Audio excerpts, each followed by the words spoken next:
King Review Print Speaking to the Blind, celebrating 40 years of audio newspaper production. Welcome to this week's edition of the Glasgow Times Podcast, recorded at the Bishop Briggs Media Centre by our amazing volunteers. You can get in touch with us via Facebook, Twitter or Instagram using @QandReview. That is @CUEANDREVIEW.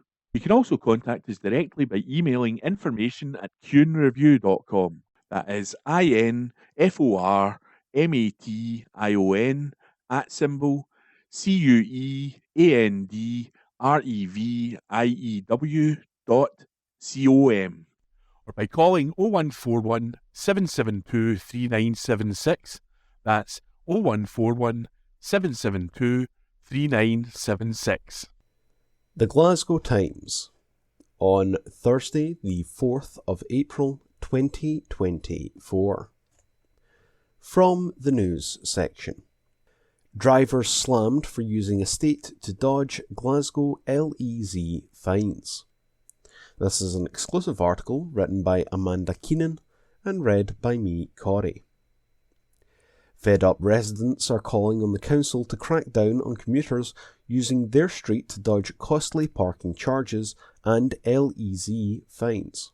Those living in Northbridge development at Sighthill Circus want the local authority to introduce parking permits or double yellow lines outside their homes, amid claims around 100 commuters are leaving their vehicles there each day before walking the short distance into the city centre.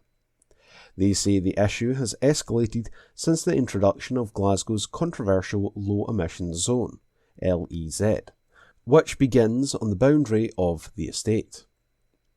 It means older vehicles that fail to meet specific emissions standards, Euro 6 for diesel and Euro 4 for petrol, are not allowed to enter the city centre without a financial penalty being imposed. Peter Collins, who lives in the estate, told the Glasgow Times, "We are right at the boundary of the LEZ, so all day and night the three streets here are being used by those whose vehicles don't comply and want to dodge being fined. Rather than drive into the heart of the city, they just turn right into our estate and park up for free. It's getting ridiculous now, as there is barely enough room for people who live here, never mind the area becoming a makeshift car park for strangers. We've been calling on the council to tackle this for almost 2 years, but nothing has been done. It's getting to the point where it's becoming a serious problem." Peter says the issue is at its worst on weekdays, as the streets are filled with people who work in the heart of the city, with camper vans even setting up for overnight stays. Dozens of complaints have been made to the City Council by residents, who say the problem has become so bad that delivery firms are refusing to drop off in their estate. Peter, who works as a civil servant, added, "You look out your window and just see cars, vans and HGVs abandoned. They're even mounting the pavements to squeeze in, which is forcing residents to walk out onto the busy street and putting the elderly and those with sight problems or disabilities at risk.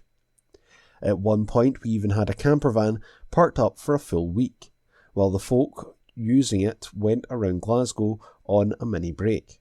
It only moved on after people here put a note in the windshield to say our streets are not a holiday park." Peter says furious residents have reached the end of their tether. He added, "At the end of the day, the people running the council wouldn't like it if this was happening outside their homes, yet we are expected to put up with it. We've had enough, and it's time the council announced a plan to deal with this." The estate is part of a £250 million regeneration of Sighthill, said to be the biggest UK project of its kind outside of London, through the Glasgow Region City Deal, which is funded by the UK and Scottish governments. Plans also include almost 1,000 new homes and landscaping, with the Sighthill Bridge connecting communities in the north with the centre. Peter, 46, says the promise of continued investment was one of the reasons he moved into the development.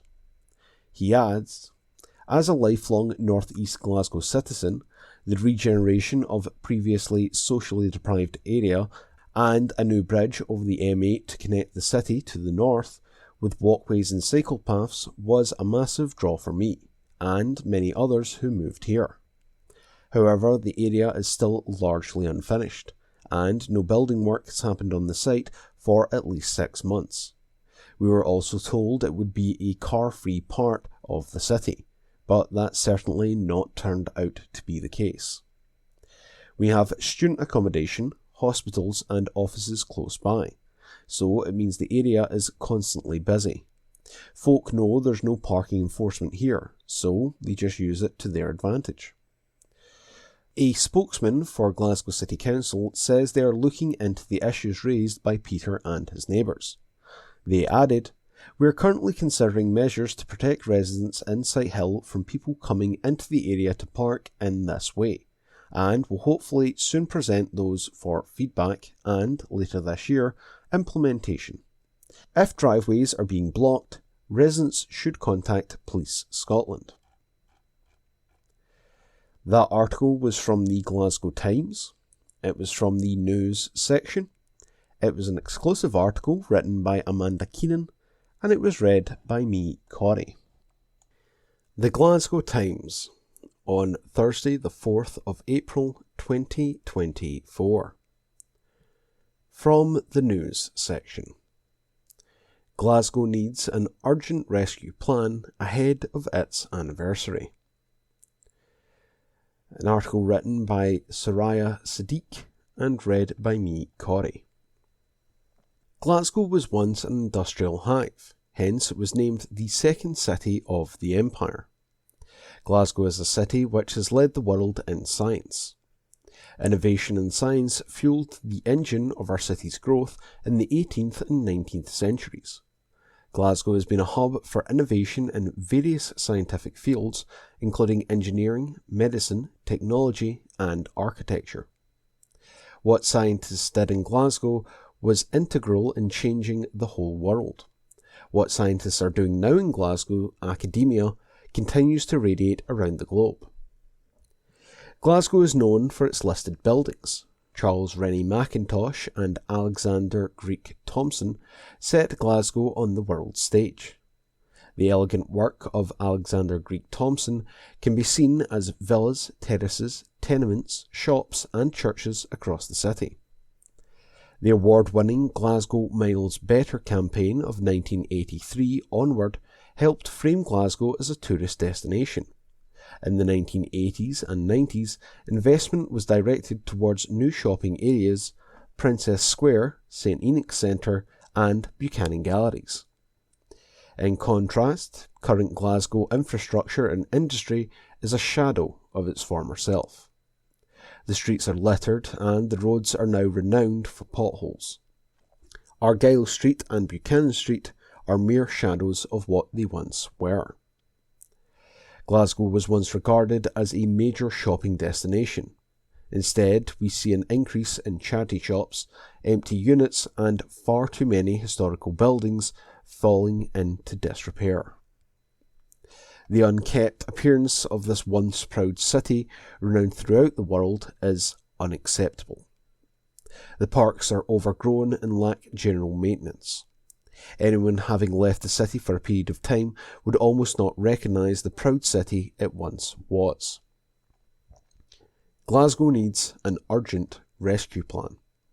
Not an overburden of strategies, but funded, sustainable action plans, shaped by experts who have a track record for delivering in their field. There is a need to urgently seek pathways for Glasgow to return to its former thriving self. We need politicians with a passion to bring the city back from a point of no return, and the tenacity and commitment to make it happen.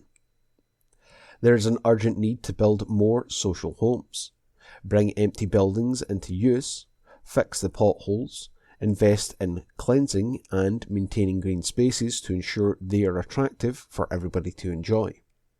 Also an increase in momentum for sustainable energy projects. Stop the cuts to education. upskill for the growth and green sector jobs, and support the needs of our most vulnerable. Next year is Glasgow's 850th year. Let's ensure Glasgow's 850th birthday will be a big year for the city. It's a big milestone, and a call for the SNP Green administration to take action. An opportunity to showcase our wonderful city. We look forward to a year of events and celebrations, starting with a clean and green city that we can all be proud of and attracts worldwide visitors. Celebrate our past, but it is important that we have confidence in our current and inspiration for a healthy, prosperous and sustainable future. Let's promote brand Glasgow, home and abroad, and everyone who has or does call Glasgow home is invited to the celebration. That article was from the Glasgow Times. It was from the news section. It was written by Soraya Sadiq, and it was read by me, Corey. The Glasgow Times, on Thursday the 4th of April 2024. From the news section. Post Office branch in Glasgow has announced shock closure. This article was written by Ben Waddle and is being read by me, Corey. A post office branch in Glasgow has announced its shock closure. Peterson Park Post Office in Yoker Mill Road in the city closed on Saturday, March 30th. The mail firm has said the branch was withdrawn from post office use after the postmaster resigned. We previously reported that the post office reopened in April 2023, following a 7-month major refurbishment project. The branch was located within a NISA store. However, the NISA store remains open. In terms of replacing it, the post office has said they are facing a particularly challenging period.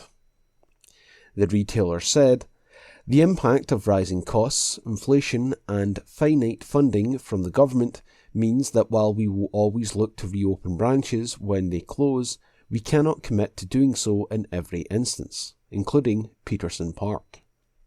Following the shock closure, local residents took to social media to express their sadness at the news. One said, "Poor old people that need it," while another added, "Another blow. The post office has shut at the new NISA. Shocking." A post office spokesperson said, "The postmaster for Peterson Park has resigned, and the premises have been withdrawn for post office use on March 30th. In terms of replacing the branch, the post office is facing a particularly challenging period, as are other high street retailers. The impact of rising costs, inflation and finite funding from the government meant that while we will always look to reopen branches when they close, we cannot commit to doing so in every instance, including Peterson Park. There are nearby alternative branches that customers can visit. Dyke Road Post Office is 0.5 miles away, and Garskadden Road is 0.8 miles away. That article was from the Glasgow Times. It was from the news section. It was written by Ben Waddle, and it was read by me, Corey. Evening Times, April 4. Opinion. Soraya Sadiq says, Glasgow needs an urgent rescue plan ahead of its anniversary. Glasgow was once an industrial hive, hence it was named the second city of the empire. Glasgow is a city which has led the world in science. Innovation in science fueled the engine of our city's growth in the 18th and 19th centuries. Glasgow has been a hub for innovation in various scientific fields, including engineering, medicine, technology, and architecture. What scientists did in Glasgow was integral in changing the whole world. What scientists are now doing in Glasgow academia continues to radiate around the globe. Glasgow is known for its listed buildings. Charles Rennie Mackintosh and Alexander Greek Thomson set Glasgow on the world stage. The elegant work of Alexander Greek Thomson can be seen as villas, terraces, tenements, shops and churches across the city. The award-winning Glasgow's Miles Better campaign of 1983 onwards helped frame Glasgow as a tourist destination. In the 1980s and 90s, investment was directed towards new shopping areas, Princess Square, St Enoch Centre and Buchanan Galleries. In contrast, current Glasgow infrastructure and industry is a shadow of its former self. The streets are littered and the roads are now renowned for potholes. Argyle Street and Buchanan Street are mere shadows of what they once were. Glasgow was once regarded as a major shopping destination. Instead, we see an increase in charity shops, empty units, and far too many historical buildings falling into disrepair. The unkempt appearance of this once proud city, renowned throughout the world, is unacceptable. The parks are overgrown and lack general maintenance. Anyone having left the city for a period of time would almost not recognise the proud city it once was. Glasgow needs an urgent rescue plan, not an overburden of strategies, but funded sustainable action plans, shaped by experts who have a track record for delivering in their field.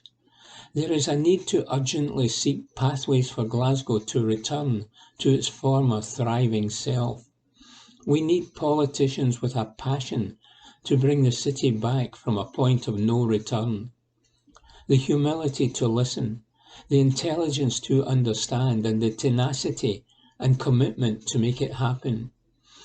There is an urgent need to build more social homes, bring empty buildings into use, fix the potholes, invest in cleansing and maintain green spaces to ensure they are attractive for everyone to enjoy.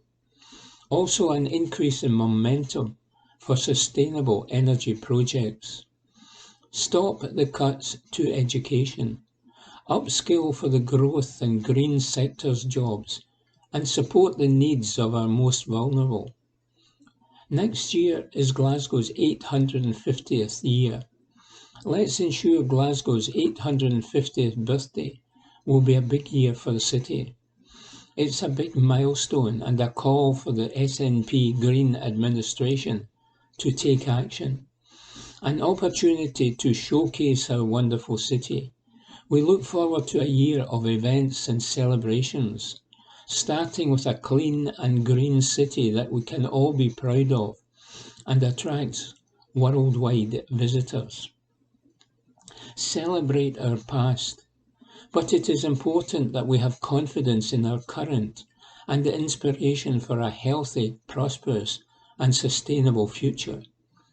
Let's promote brand Glasgow, home and abroad, and everyone who has or does call Glasgow home is invited to the celebration, says Soraya Siddiq. From the Glasgow Times, Saturday the 6th of April, from the news section. Furious resident told to use council homeless services after evacuation.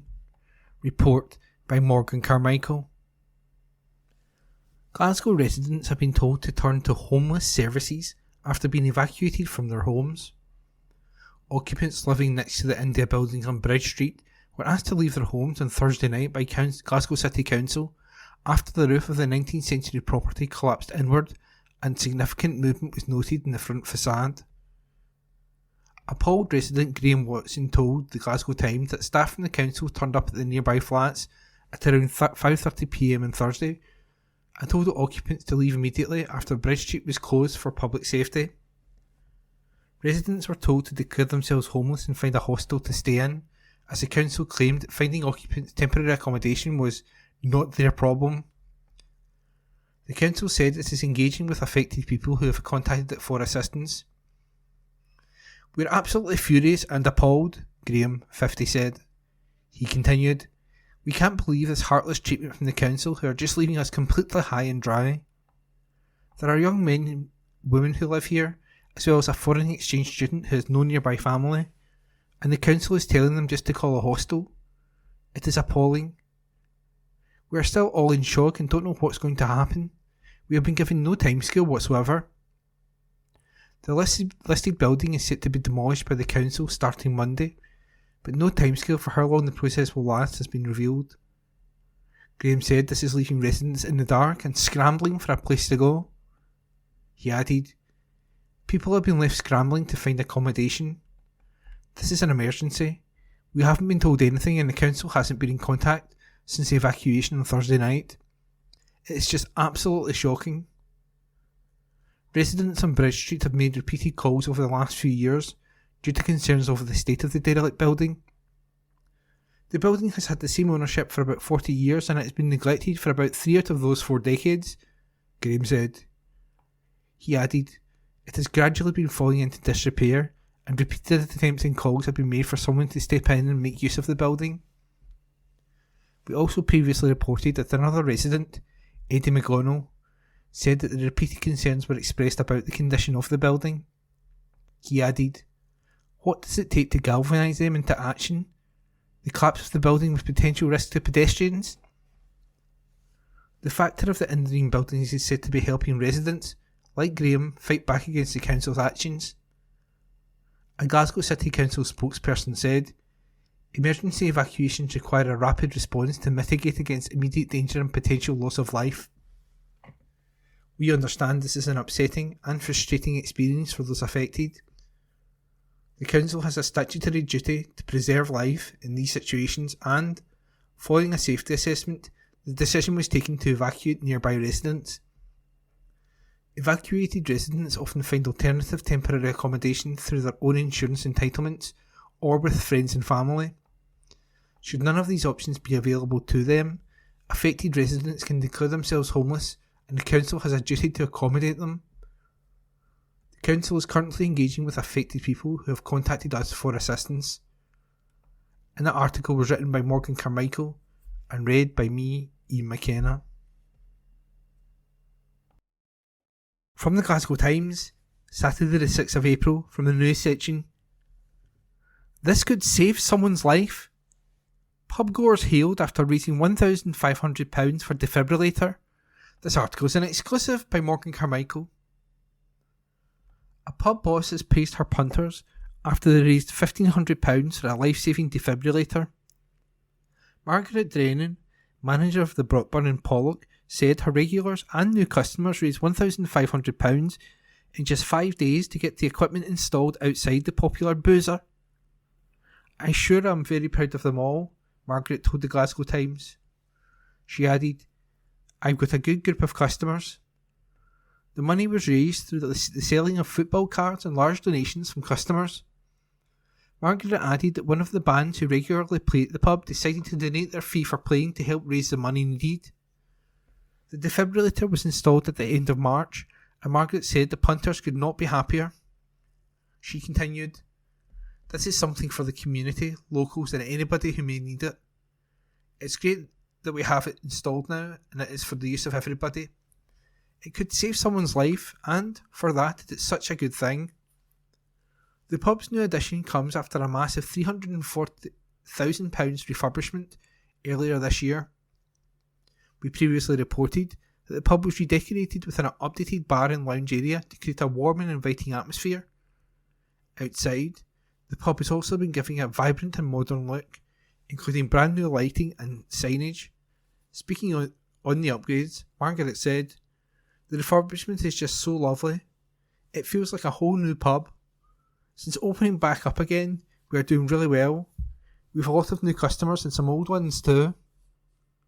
When it reopened on February the 23rd, The ribbon was cut by Wee Jimmy, who is Margaret's oldest customer.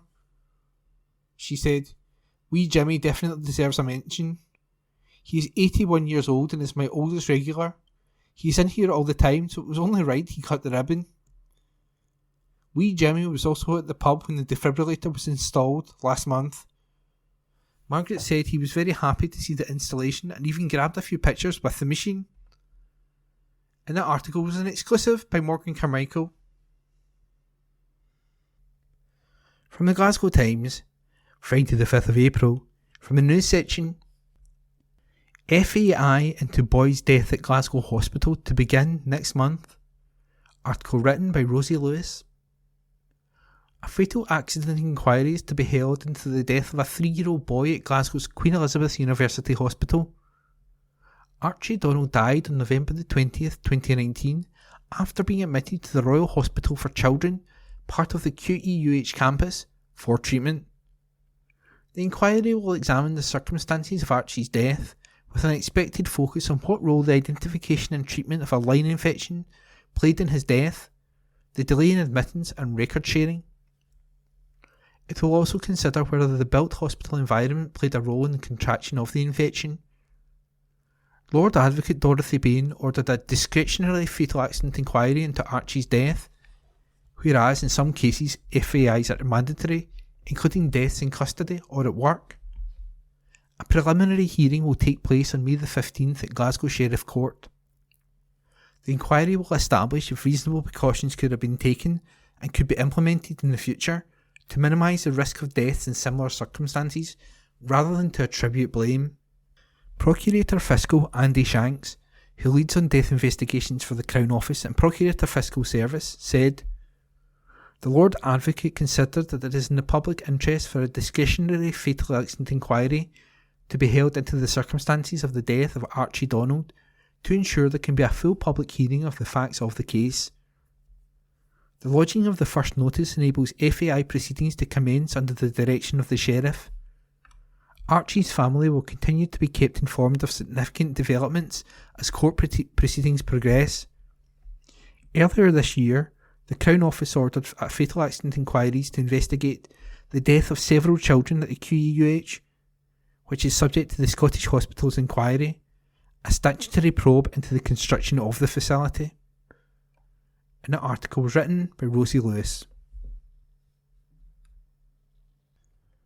From the Glasgow Times, Saturday the 6th of April, from the news section, Forensics at crime scene as hunt launched for driver. Report by Ben Waddle. Forensic officers have been spotted at a crime scene where a man was deliberately hit by a car.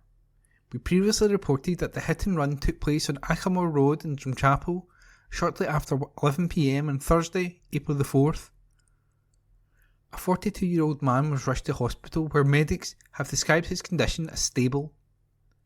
Several police vehicles are still at the scene as a hunt for the car involved has been launched. Part of the street has been cordoned off while forensics and cops carry out an investigation. Photographs are being taken and evidence markers have been put in place. A spokesperson for Police Scotland said, "Around 11:05 p.m. on Thursday, April the 4th, 2024, a 42-year-old man was injured after being deliberately struck by a vehicle on Achamore Road, Drumchapel, Glasgow. He was taken by ambulance to the Queen Elizabeth University Hospital, Glasgow, where medical staff described his condition as stable. The car drove off after the incident. Inquiries are ongoing to trace the car and the circumstances surrounding the incident." And that report was by Ben Waddle. From the Glasgow Times, Saturday the 6th of April, from the news section, Glasgow's famous Dali painting to be loaned out to the Vatican for major event. Report by Stuart Patterson. Glasgow's most famous painting is to be loaned to the Vatican. Christ of St John on the Cross, housed at Kilvingrove Art Gallery and Museum, is set to be sent on loan next year. Councillors are being asked to approve the loan to an important and historical Vatican museum. The painting is to be loaned to the Vatican Dicastery of Evangelization for display at the Church of San Marcello a Corsa in Rome. The museum is overseen directly by Pope Francis. If agreed, it will be loaned to the Vatican between May the 14th and June the 23rd for the arts events of Jubilee 2025, with an opening event on May the 13th. A report to be considered by the councillor states, the painting will be displayed alongside the original drawing by St. John of the Cross and Dali's De Assumpta Corpusculiara Lapis Lazuli 1952. Although both paintings by Dali have been seen together before, this presents an important opportunity to see both works, designed as part of a close series, together in an ecclesiastical context and, uniquely, with the original drawing by St. John. Collectively, these three artworks provide the context for analysis of dialogues, readings and experiences which led Dali to propose his interpretation of the Christian faith's central event as rendered in Glasgow's Dali. The painting will be insured by the Vatican for the duration of the loan. In a report to councillors, Annette Christie, Chair of Glasgow Life, said, the loan brings wider international attention to Glasgow's cultural wealth as a city, with museums and art galleries housing collections of international significance and vibrancy. The painting has been in Glasgow since 1952, when the Glasgow Corporation purchased it for £8,200. Today, it is thought to be worth more than £60 million and is regarded as the most treasured painting in the country. It is currently on loan in Dali's hometown of Figueres, Spain. And that report was by Stuart Patterson. From the Glasgow Times, Saturday the 6th of April, from the news section, guide dog owner serves up a treat with fundraiser. This article is unattributed. A guide dog owner is hosting a fundraising event to support people living with sight loss. Every April, the charity Guide Dogs asks its supporters to take part in the Make Every Cup a Count event to support people living with sight loss across the UK. Deborah Robertson, along with her guide dog Rye, is joining the annual fundraiser by organising the Glasgow Fundraising Group's event on Sunday, April 21st at Bishopbriggs Guide Hall. Deborah will be bringing people together for a tea, coffee and cake event from 1pm to 3pm. She said, we will have treats kindly gifted by Greg's, Lee's of Scotland, Tunnock's and Thomas Muir Coffee Shop. Paul and Mackie's will also have home-baked goodies for sale. Our volunteers will be there, along with plenty of our four-legged guide dog friends. Everyone is welcome and we hope to see many locals there. Guide Dogs works to breed and train working dogs, creating unique and carefully marked partnerships that provide life-changing support. The charity aims to give more people with sight loss the confidence and skills they need to live the life they choose. It costs just under £55,000 to support a dog from birth to retirement. The funds raised by Deborah and the Glasgow Fundraising Group will support guide dogs to help people with sight loss now and in the future. Sandy Johnson, Community Fundraising Development Manager at Guide Dogs, added, Deborah is a strong force in the local community and is always happy to share her story. She is extremely knowledgeable as she has been a guide dog owner and volunteer for a long time. It's helpful to be able to draw upon Deborah's knowledge and lived experience of how sight loss can impact people and how guide dogs change people's lives. Deborah is great at chatting to people and answering any questions about sight loss, guide dogs and her eye condition so she can share her knowledge and awareness, making the community more inclusive for others living with a visual impairment. And that article was unattributed. From the Glasgow Times, Saturday the 6th of April, from the news section, Health Board addresses A&E fears. This article is unattributed. Health Chief have issued a statement to reassure parents that no child will be turned away from the accident and emergency unit at Paisley's Royal Alexandra Hospital, after concerns were raised online that this would soon be the case. A post by a parent on social media on Thursday claimed they had been informed that, as of the end of this month, the RAH will no longer be accepting children through the hospital's A&E department. The parent added that they had been told youngsters must be taken to the Queen Elizabeth University Hospital, presumably the Royal Hospital for Children, RHC, which is located at the same site in Govan.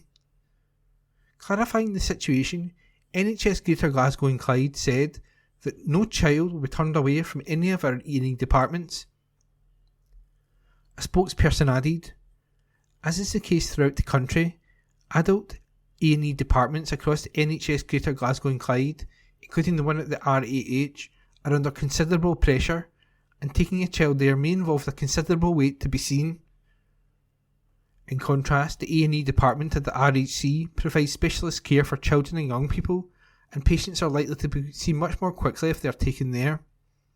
As such, if it is appropriate to do so, we are currently advising that parents take their children to the RHC, as it would be considerably quicker and more straightforward to do that. If patients would prefer to take their child to any of our other A&E departments and are prepared to wait, then they are welcome to do so. And that article was unattributed. From the Glasgow Times, Saturday the 6th of April, news. Man caught with knife, got it from use. This article is unattributed. A Glasgow man who was caught with a knife in his hand told police he got it from a group of youths. Cops were called to Kippakill Road in North Glasgow around 1:45am on September the 18th, 2022 after reports of a disturbance. They reviewed CCTV footage which showed Alan Taggart, 38, with a knife openly in view. He was also drinking alcohol from a bottle at the same time. Later, he was traced by officers and was arrested and charged. Taggart appeared at Glasgow Sheriff Court this week after pleading guilty to the offence. His lawyer said he had been in a public house and was on the street intoxicated. His recollection is not as good as it should have been. He accepted he's in possession of a knife in the footage. There was a group of youths in the area and he suspects he may have gotten the knife from them. He must have discarded it before going home. He is currently subject to a structural deferred sentence with the alcohol court. Sheriff Owen Mullen imposed a community payback order on Taggart, requiring him to complete 90 hours of unpaid work. He was also tagged for 108 days, forcing him to stay within his home between 7pm and 7am. Part of M8 to close for upgrades. Part of the Glasgow's M8 motorway will close for almost 2 weeks later this month.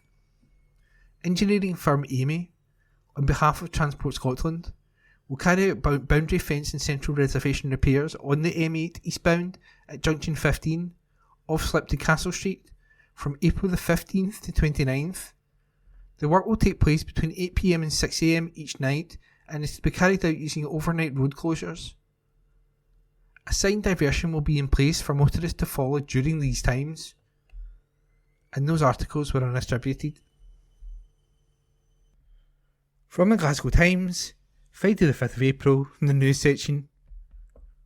Search for teen planning to attend gig in Glasgow. Report by Nicole Mitchell. A search is underway for a teenager who was planning to attend a gig in Glasgow. Rachel Laurie, 16, was reported missing from Dalkeith on Thursday, April the 4th. She was last seen at S-Bank train station in Midlothian around 11am and is believed to have travelled to Glasgow by train. Cops have said inquiries suggest Rachel, who has links to Glasgow and Lanark, was planning to attend a concert in the Clyde Rooms in the city's south side. Sergeant Ryan Russell said, Rachel has been reported missing before, but concerns are growing for her welfare and we want to make sure she is safe and well. She has connections in Glasgow and Lanark. If you have seen Rachel or know where she might be, then please get in touch with us. Rachel is described as being around 5 foot 8 inches tall, with a slim build and long brown hair. She is believed to be wearing a black long sleeve top, a green gilet and black leggings. Anyone with any information is asked to contact Police Scotland via 101, quoting incident number 4196 of Thursday, April the 4th. And that article was written by Nicole Mitchell and read by me, Ian McKenna. From the Glasgow Times, Monday the 8th of April, from the news section. Fantastic afternoon. Care home hosts first bake-off. This article is unattributed. A care home in Tollcross has hosted its first annual bake-off. The residents of Haydale Care Home were given the opportunity to whip up their favourite desserts as part of the event. It was arranged to bring people together by opening the competition to residents, their families, members of the community and other care homes owned by Advinia Healthcare. In the lead-up, residents made practice cakes which the home says have a sensory benefit for all levels of dementia and learning disabilities. They could taste, smell and touch the cakes, which meant the activity was inclusive to everyone. The event also had a reminiscence benefit to residents and families, as it was a chance to remember their favourite cakes and share stories of baking disasters or their love of baking. There were more than 20 entries, including the youngest contender at just 9 years old, from lemon drizzle to caramel shortcake, strawberry sponge, lotus cookies and Oreo brownies. Entries were judged by 5 members of staff on taste, texture, creativity, presentation and technique. William Sterling, a resident, said, "What a great afternoon, it's my dream job eating all these cakes." Another resident, Ella McLeish, asked, "Can I lick the spoon at the end of the session?" Residents and families were able to enjoy a cup of tea while they waited for the judge's decision. The winner was maintenance man Jamie McDavitt with his sprinkle surprise cake.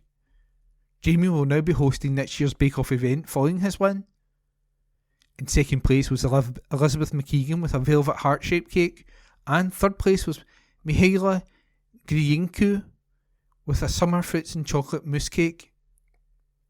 Fiona Hunter, Haydale home manager, said, "What a fantastic afternoon and what a great family and community spirit within the home."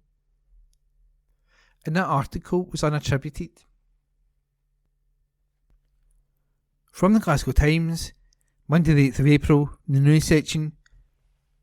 Charges for bulk uplifts. This article is unattributed. Charges will now be introduced for all bulk uplifts across South Lanarkshire.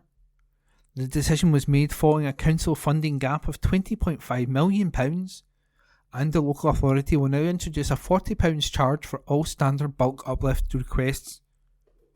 A standard lift includes the collection of up to 10 items, and the council will only collect items listed in the bulk uplift form.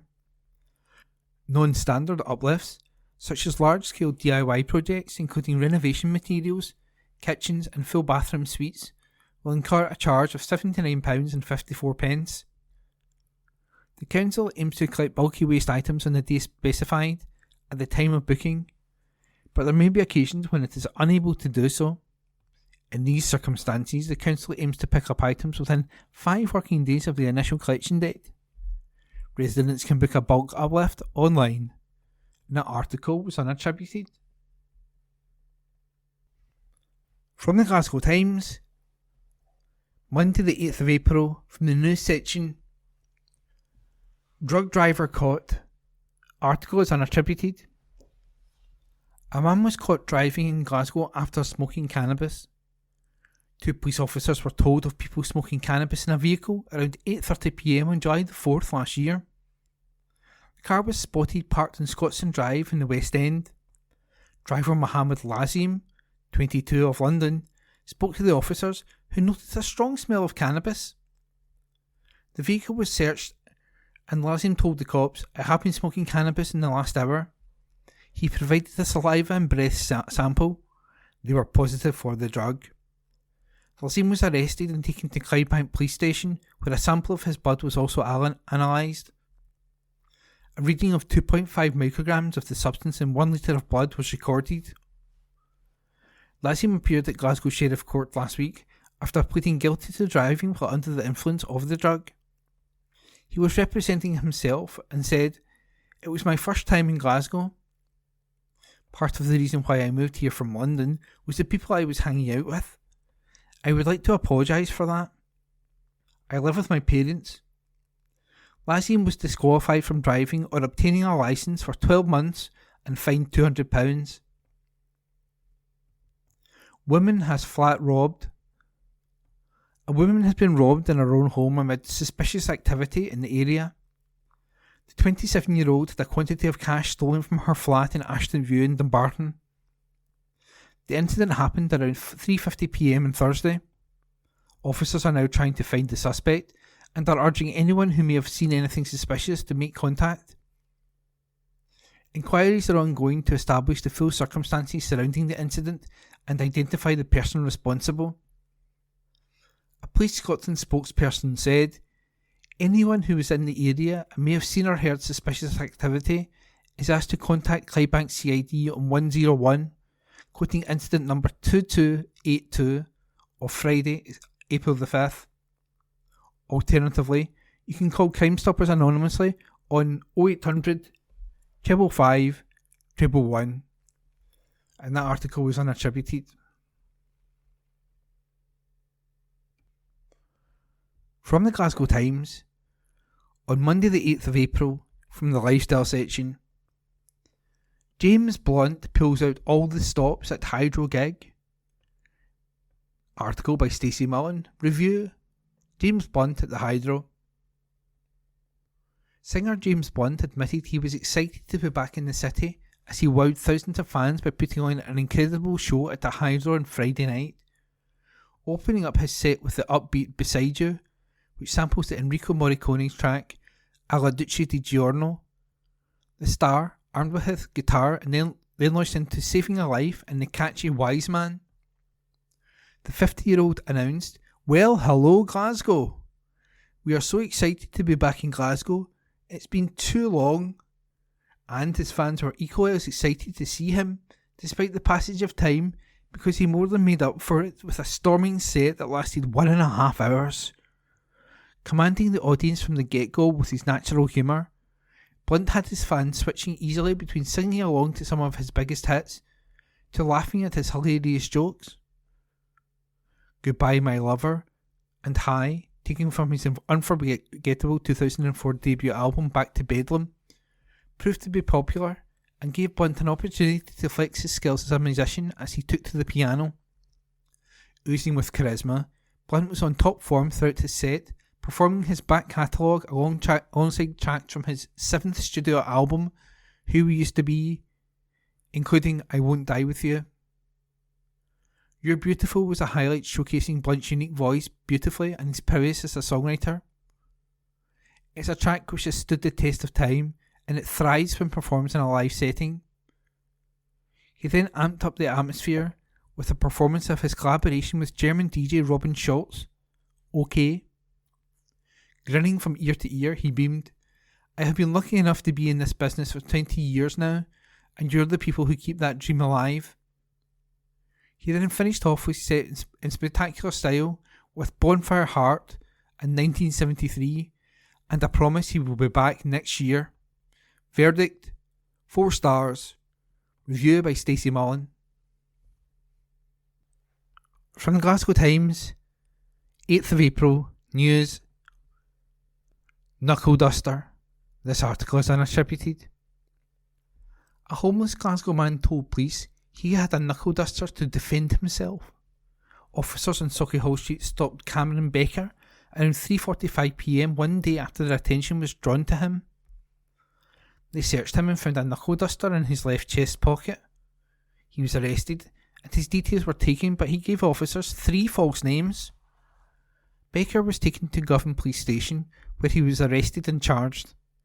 He appeared at Glasgow Sheriff Court last week after pleading guilty to carrying the weapon and providing false names. His lawyer said he has obtained accommodation, but since he was homeless at the time and he was the victim of an assault some time before. He shared this with others in the homeless community as somebody gave him the weapon to defend himself. He knows this is not an excuse. He has an outstanding order in Manchester, that is why he gave a false name. Becker was sentenced to 12 months of supervision in order to do 100 hours of unpaid work, and that article was unattributed. From the Glasgow Times, Monday the 8th of April, from the opinion section, letters to the editor. This wouldn't be allowed in Edinburgh. If this was a building in Edinburgh, It would not have been allowed to get in such a truly bad and dangerous condition, but the council don't own the building or the land, so who pays for the demolition and safety or barrier costs? Glasgow used to have many classical buildings like this one, but in Glasgow they either mysteriously go on fire or just get torn down. Maybe the council can claim the land as compensation for its costs? RB. People have been trying to save Bridge Street building heritage for years. Instead, the council have allowed the building to fall into a level of disrepair that threatens people's lives. Now they will demolish it with no attempt to save the facade. GO.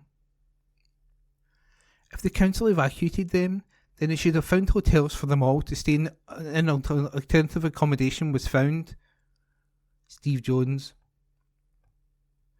Buildings falling down, roads crumbling, homelessness at unprecedented levels. Reminds me of that old quote of Nero plays the fiddle as Rome burns. Donald Webster. SNP and Greens have no interest whatsoever in heritage or preservation. Wake up, people, and stop voting for them unless you want a city that looks like the inside of an IKEA. Fraser. If, apart from student housing, they actually built more accommodation that anyone could use, then maybe, just maybe, we would have found somewhere to house them. Stephen Park. Utterly disgraceful. Surely, if the council demands you leave where you live, then they should provide a hotel accommodation. After all, it would cost less than the expense of a single councillor's jaunt to Dubai, etc. Brian Maguire. And that was today's letters from the Glasgow Times. From the Glasgow Times, Monday the 8th of April, from the news section. Man woken, dragged outside and attacked.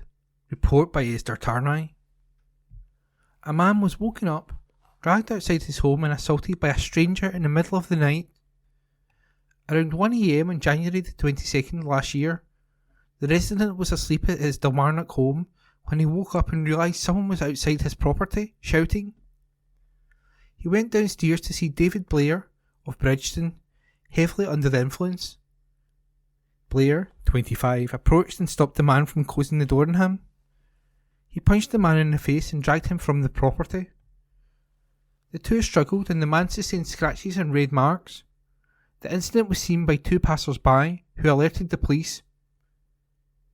Around 1:30 AM, officers arrived and Blair was traced. He was arrested and cautioned. He was escorted into a police van and he became aggressive. Blair kicked the two police officers, causing redness. He called one cop a F*** king, P*** fe, B*** the, as he continued to act aggressively. Blair appeared at Glasgow Sheriff Court last week after he pleaded guilty to violently struggling, kicking and striking the door while intoxicated. He also admitted to assaulting the man and two cops. His lawyer said at the hearing, "There is little I can add to this. Ultimately, he had been drinking during the day and he made reference to blacking out. He has been through a difficult time these last 2 years. His mum and aunt passed away and he turned to drink at times. This is not an excuse at all. He started to recognise he needs to deal with the difficulties he is going through. There are no previous convictions, nothing outstanding, but these offences are of particular seriousness." Sheriff Owen Mullen said, "I don't see how it gets much more serious than this. Let me be frank with you. I'm thinking of sending this man to jail. He assaulted a random man in his house and two police officers. He shouted homophobic abuse." Blair's lawyer told the court his client recognised the seriousness of the incident. He said, "This is a young man, 25 years old, who is trying to deal with his ongoing issues. He is a vulnerable young man. He is dealing with underlying issues." The sheriff said to Blair, "You are 25 years old, not 16. I have to say it is with some hesitation, but I am prepared to not send you to jail." Blair was sentenced to 225 hours of unpaid work and tagged for 108 days, requiring him to stay at home between 7 p.m. and 5:45 a.m. He was also ordered to pay £900. And that article was by Esther Turney. From the Glasgow Times, Tuesday the 9th of April, from the opinion section, Annie Wells. Greens must be held accountable for terrible record in Holyrood, and this is the Tory view by Annie Wells. Anyone looking in on the Green Party's annual conference over the weekend may have concluded the event looked timid and flat. On first appearance, it resembled a low-key convention of activists akin to something like a model railway club meet-up. The one-day seminar in Edinburgh came and went without anyone outside Holyrood's bubble taking any notice. And it is this almost amateurish approach that lulls the population of Scotland into thinking the Greens are still what they once were, an honourable group of campaigners who simply want what is best for the environment, willing to politely state their case in the hope of quietly influencing the powers that be. Unfortunately, the truth about today's Green Party is the opposite, and it's time they were held accountable for what they are and their central role in Scotland's corridors of power. Far from being parliamentary wallflowers, the party's MSP group now forms part of Scotland's government, with two of them granted ministerial status. Their influence has resulted in a number of highly contentious policies which have either already had a negative impact on the economy, like the shambolic field deposit return scheme, or will do soon enough, such as rules to outlaw gas boilers for expensive and ineffective replacement technology. Some of the MSPs have been responsible for the most tasteless contributions in recent years, while they continue to rabble-rouse in a number of sensitive issues like gender and the Israel-Gaza conflict. Their support for independence never has, and never will, have anything to do with the founding environmental principles of the party. And even here in Glasgow, the best contribution the councillors can come up with is to remove the Union flag from the city chambers, and instead wear Palestinian and Pride flags, a shameless move that won't improve a single life in the city. They have proved that at national and local level they are not serious governors, and have botched almost everything they have touched either through incompetence or negligence. I still recall the night I was elected in 2016 and Patrick Harvey, the party's co-leader, being the only other politician who couldn't bear to look me in the eye. It's also a source of misfortune that Alison Johnson, the party's best MSP who is respected across the chamber and a genuine pleasure to be in the company of, is precluded from party politics this term due to her impartial role as presiding officer. Opposition MSPs like me spend much of our time scrutinising and subsequently criticising the SNP for their role in government, and rightly so, given they have had almost 17 years during which almost every devolved area has got worse. But the scale of that failure often allows us to forget they have co-conspirators, and have done since the Bute House agreement to permit the Greens into government was signed in 2021. They are now as much to blame for the state of Scotland and Glasgow as anyone. It's no wonder the original Green Titans like Robin Harper, or great minds like ousted MSP Andy Whiteman, don't want anything to do with the current regime. Let's not let the weekend's damp squib of a conference fool us. The Greens wield great power, but are doing so with little accountability and no responsibility. And that was the Tory view by Annie Wells.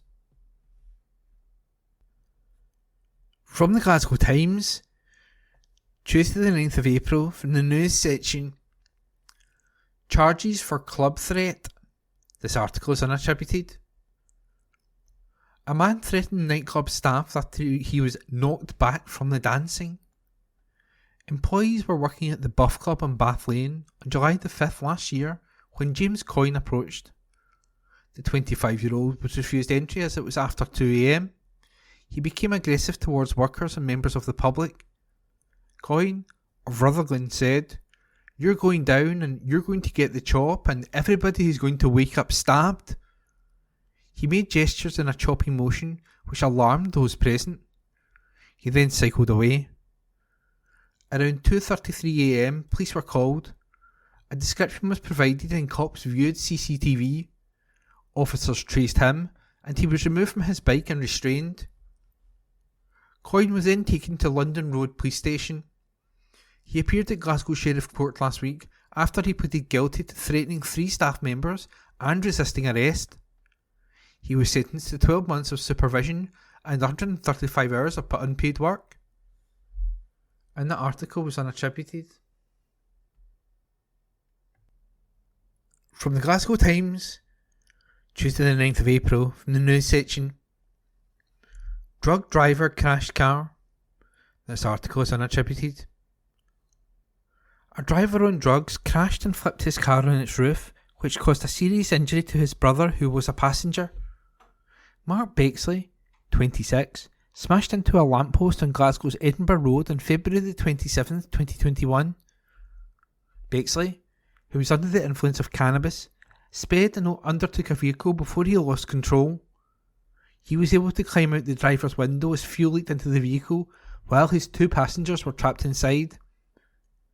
Bexley's unconscious sibling Richard Swales and another passenger, Casey Connell, had to be rescued by the fire brigade. Mr. Swales was found to have suffered a fractured pelvis and face, while Mr. Connell sustained 2 broken ankles and a fractured skull. The incident took place 2 years before Bexley was jailed for 8 months for attacking a lifelong friend in Hamilton, South Lanarkshire. Bexley struck the man in the head to his severe injury, which required hospital treatment. He pleaded guilty yesterday at Glasgow Sheriff Court to causing serious injury by dangerous driving.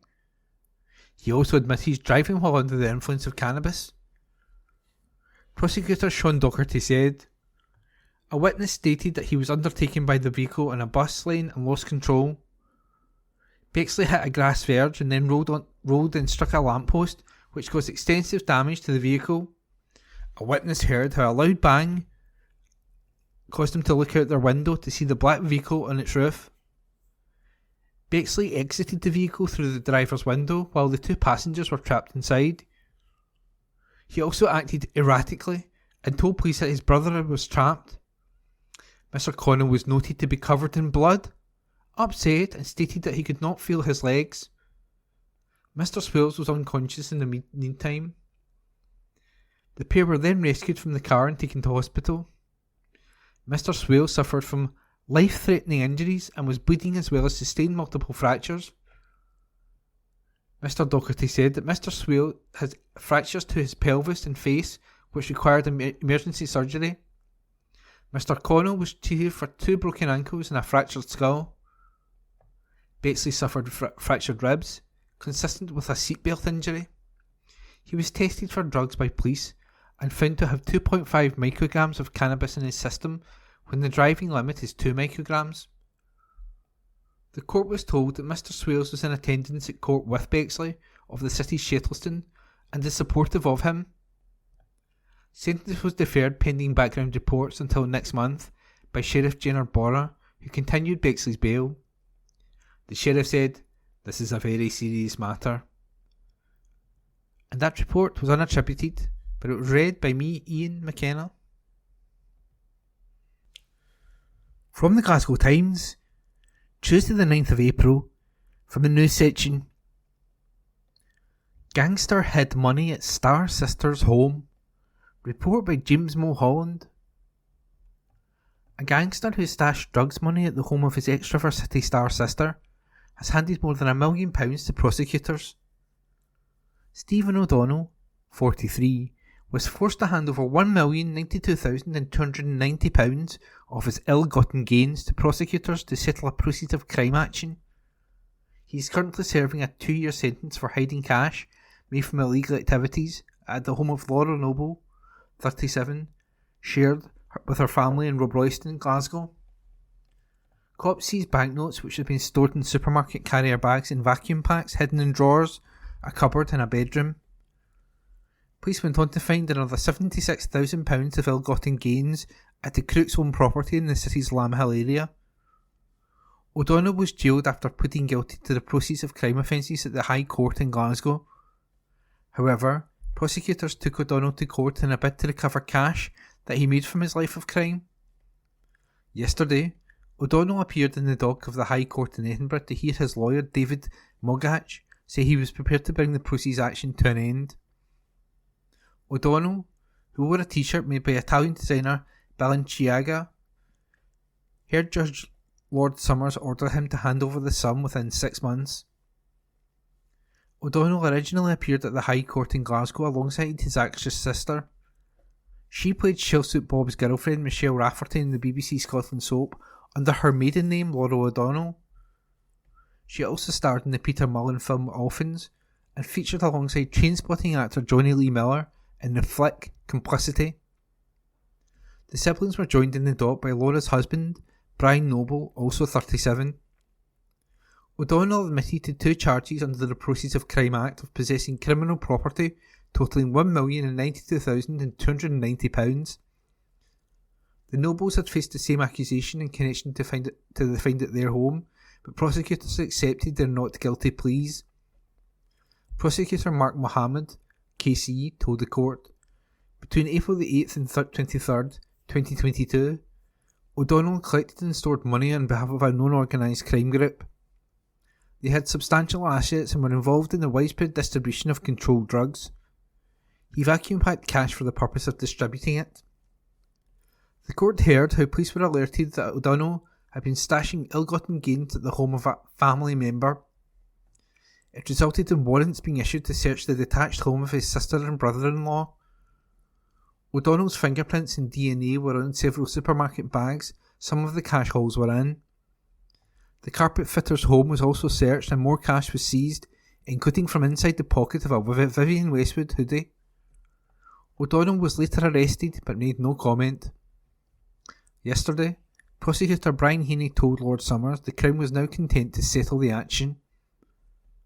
That report was by James Mulholland. From the Glasgow Times, Tuesday the 9th of April, from the news section, Glasgow Hospital first in UK to take part in AI trial. Story by Amanda Keenan.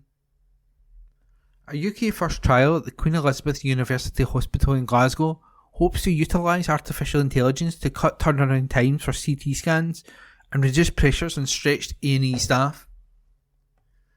In collaboration with Cure.ai, a leading innovator in healthcare solutions, the revolutionary technology will allow emergency department consultants and clinicians to make faster decisions about the care and discharge of patients who require imaging of their head. The AI technology quickly examines head CT scans and accurately pinpoints critical areas of concern, creating prioritised reporting for radiology staff. It means medical professionals are able to rapidly review imaging, resulting in prompt diagnoses and treatment decisions for patients in a critical condition. In the first few weeks of the head CT AI implementation over the 23-24 winter period, the technology analysed 651 non-contrast head CTs, detected 128 head injuries, including cranial fractures and shift within patients' brains. Professor David Lowe, emergency medicine consultant at the NHS Greater Glasgow and Clyde, says that the advances can help reduce pressure on hospital staff. He added, emergency departments across the country continue to face challenges, with one person presenting every 90 seconds, potentially requiring brain imaging. By utilising the opportunities of innovative AI to help prioritise urgent cases, we will look to deliver critical interventions whilst improving workflow and time in A&E for patients needing scans. The study looks to provide evidence to support adoption of AI across 4 centres in the UK. We hope this will support clinical teams in decision making to deliver critical care, reassurance and, when appropriate, discharge releasing capacity and space for patients. The project, which is called Accept, Assess the Clinical Effectiveness in Prioritising CT Heads, commenced at the QEUH and is one of 4 planned NHS sites across the UK utilising the new cutting-edge technology. Denise Brown, Director of Digital Services at the NHS Glasgow and Clyde, added, "It is important to establish reliable evidence on the impact and value of AI solutions and to determine how they best support clinical decision making. Our digital strategy enabled by AI brings together NHS Greater Glasgow and Clyde's expertise in research, innovation and the operation of AI solutions at scale, while working closely with colleagues in academia. Darren Stevens, Senior Vice President and Commercial Head at Cure.ai for UK and Europe, also believes the trial offers the chance to help relieve pressure on A&E staff and save lives. He said, "This is an exciting step forward for AI in NHS emergency departments, providing digital health tools that can create calm and give informed prioritisation of urgent cases to support stretched clinical teams, especially at night or weekends, is very advantageous. It may help reduce CT scan to reporting turnaround times and give rapid alerts of critical findings that will boost the speed of treatment given to patients." And that report was by Amanda Keenan.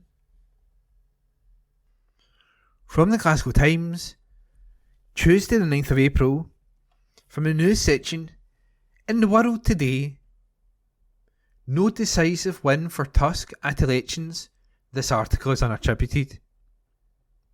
Poland's local and regional elections over the weekend failed to give Prime Minister Donald Tusk the sweeping victory he hoped for in his efforts to reverse 8 years of rule by a populist party that was accused by the European Union of eroding democratic norms.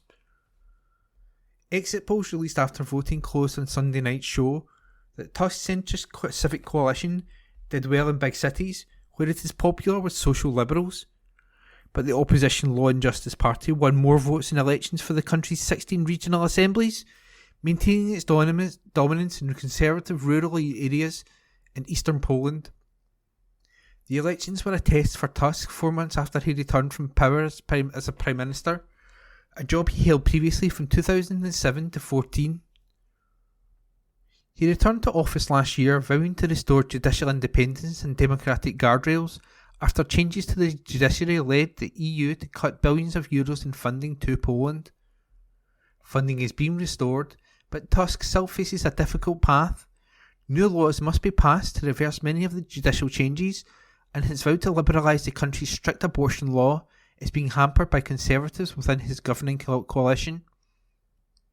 The results from Sunday's vote show that Poland remains deeply divided and that Tusk continues to face a formidable opponent in Conservative Law and Justice Party and its 74-year-old leader, Jarosław Kaczyński.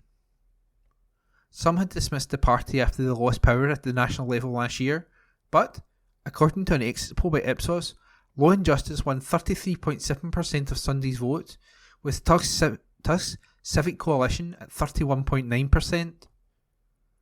And that article was unattributed. From the Glasgow Times, Tuesday the 9th of April, from the news section, residents can request firework control zone, report by Stuart Patterson. Fireworks can be banned in parts of Glasgow this year, and residents can apply for their community to be covered. A firework control zone, FCZ, can be declared to take in specific streets and public places under new legislation. It will be an offence for a member of the public to ignite a firework in an FCZ, including in a private garden, but sparklers are exempt. Also, knowingly firing a firework into a control zone or recklessly throwing a lit firework into a zone will also be an offence. Because a decision has to be made after consultation with the local community, applications for a controlled zone must be made months in advance. For a ban to be in place for November this year to cover Guy Fawkes Night, the request must be submitted by June 12th. An individual person cannot make a request. Instead, it should come from either a community of residents requiring 25 signatures, a community council or a welfare group. The application must include the reasons for the controlled zone, the boundaries of the zone and the start and end dates of when the zone will be in place. Before submitting a bid, the applicant must consult with the people who live and work in the area and members of the local community in or near the proposed zone. Residents in parts of the city have complained about excessive use of fireworks in the weeks leading to bonfire night. In Pollock Shields last year, people were frustrated that new powers had not been used to restrict their use. A council spokesperson said, Firework control zones are part of the suite of measures to tackle firework issues, and full details are now available to view on our website.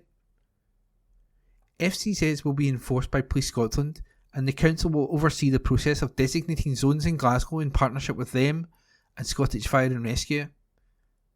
Consideration of a community request will include analysis of a range of evidence relating to the proposed location, including if the request is proportionate and enforceable.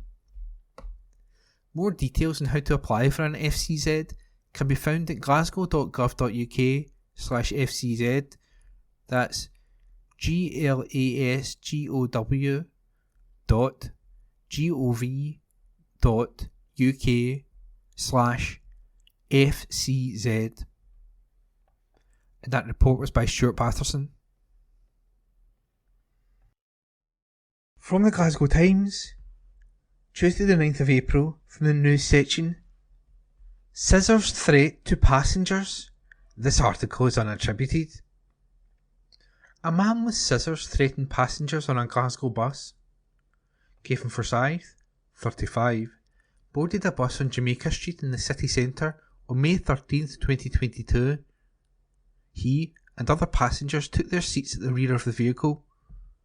Later, Forsyth, of Carmadrich, started to talk to them. The court heard he asked where they were from and how long they had been here. Then he became frustrated and aggressive. From his bag, he grabbed blue hairdressing scissors and said, "I killed somebody." The passengers were in fear and unsure of what he wanted. Forsyth said, "When you get off the bus, I want to get off with you." He then put the scissors back in his pocket.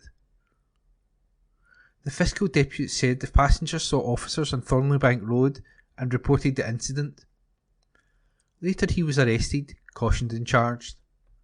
He appeared at Glasgow Sheriff Court last week after he pleaded guilty to threatening the passengers while in possession of a weapon.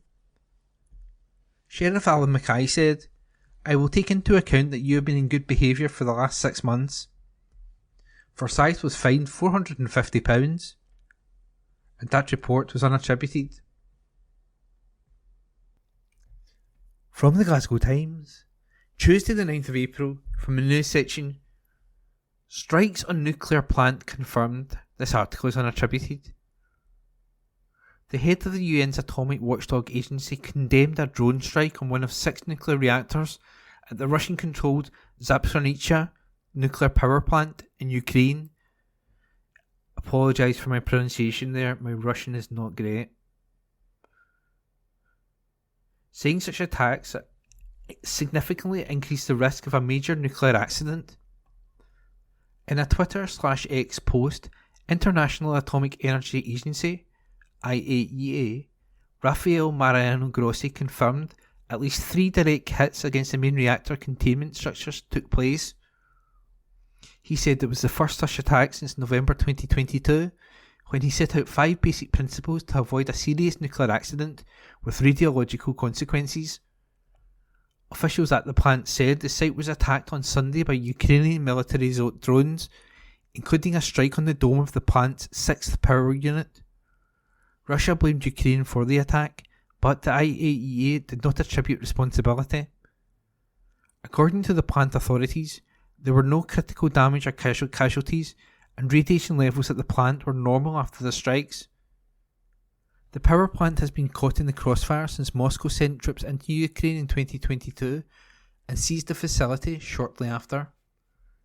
And that article was unattributed.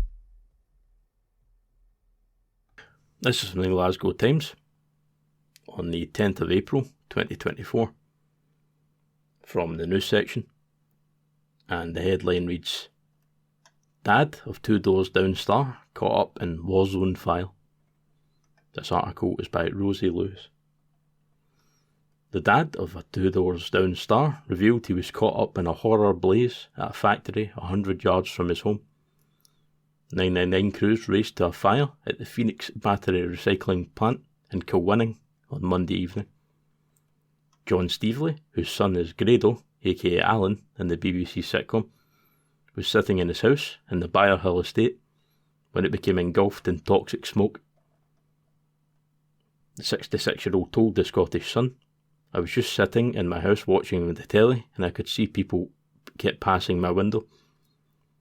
Because it was late, I popped my head out to see what was happening, and I'd just seen the flames and smoke, and the smell was terrible. Then the banging started, and it went on for 4 hours. Residents said the street became like a war zone, as exploding battery casings created massive banging noises, which could be heard for miles. While fire chiefs urged locals to evacuate, John decided to stay in his home.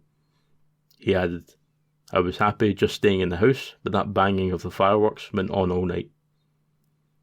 Area Commander Jim Quinn said, "We continue to work with the recycling centre and partner agencies to minimise the disruption to the local community and will continue to provide updates.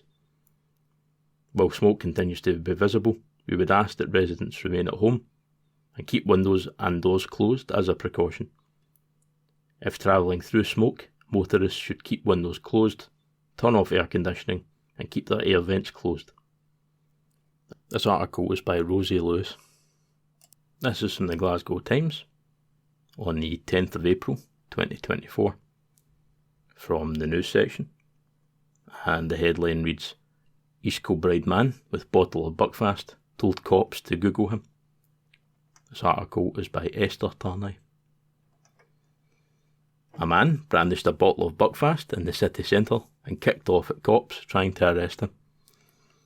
Gary Howison was spotted on Hope Street in Glasgow around 7:40 p.m. on February 27th, 2023. Police saw him brandishing a bottle of Buckfast. The court heard the top of the bottle was in his hand and the bottom was brandished. Cops applied handcuffs. Howison of East Kilbride said, "Get effing off me. Get these cuffs off and see what happens. Do you effing know who I am? Google me and you'll see who I am." He was put in a cell van and taken to Helen Street Station. There, he said, "He owes me effing money for the clothes I gave him." At the station, he continued to make threats at officers and tried to bite one of them. He was warned. Howison then showed his teeth and made an exhale sound. He was searched and continued to be aggressive. He said, "I will batter you two idiots even with the cuffs on. Do you want to bet I'll get bailed?" Howison, 37, appeared at Glasgow Sheriff Court last week after pleading guilty to assault, brandishing the bottle and resisting arrest. His lawyer said he has got nothing outstanding. He is aware that jail is an option and he is keen to avoid that. He is the sole carer for his son who has additional support needs. He is in a stable relationship with his new partner and they have a baby. He is aware these are serious matters. He had a distressing day and went to the graveyard to visit his son's mother. He was intoxicated, but he knows that is not an excuse. He accepts responsibility. He will refrain from alcohol use now. Sheriff Alan McKay said, "I have to have the possibility of a custodial sentence at the forefront of my mind. But I also consider the alternatives. If you breach this and come back in front of me, I will send you to prison."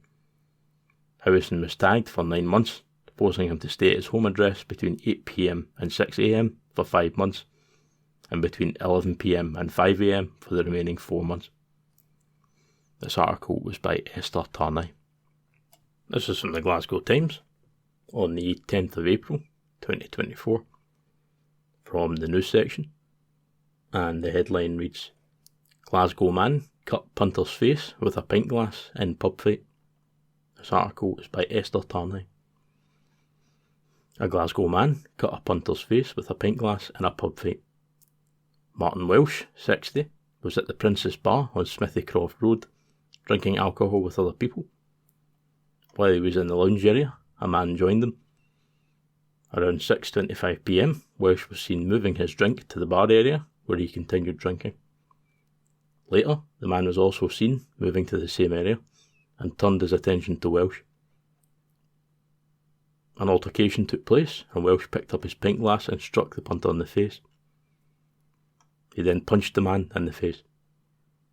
After the man fell down, he stood over him and continued to strike him until he was pulled away by others.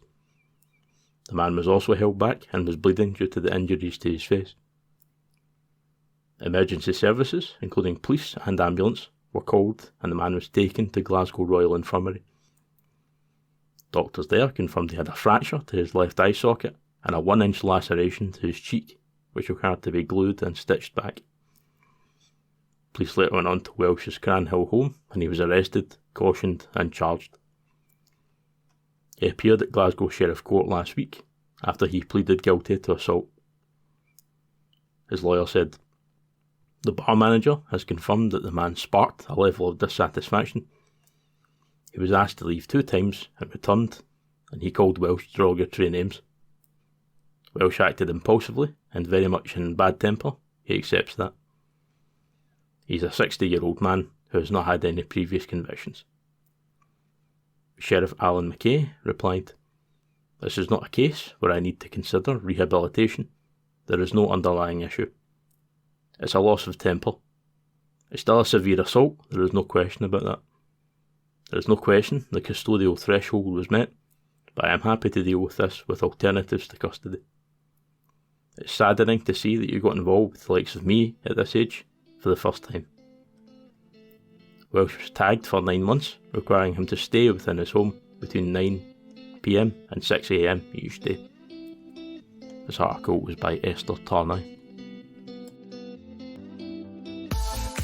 That concludes this week's edition of the Glasgow Times Podcast. Please remember to subscribe to our channels at Review and Review and to tell your friends about our service.